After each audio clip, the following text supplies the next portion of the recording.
Welcome to Samba Samba. Enjoy the video. You start by replicating the 304. Reproduce the request in your browser, and with curl ISO you can read raw headers.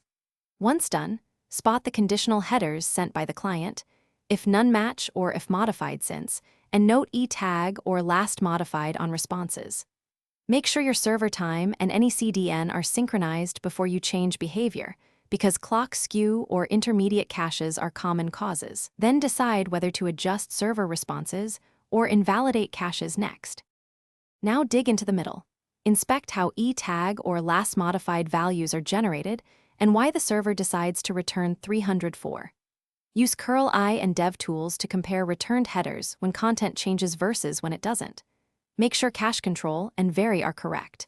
Mismatched vary can cause stale 304 decisions.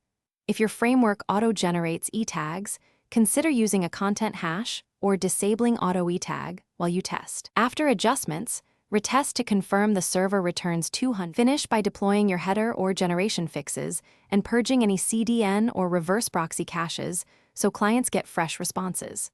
Once done, force a client refresh and use curl I to confirm the server returns 200 for changed content and 304 only when unchanged. Make sure your e-tag generation reflects file content and not volatile metadata. If problems persist, check for e-tag collisions, mismatched time zones or clock skew on servers, and intercepting proxies that might rewrite headers. Those are common hidden. Thanks for watching. Consider subscribing if we helped you.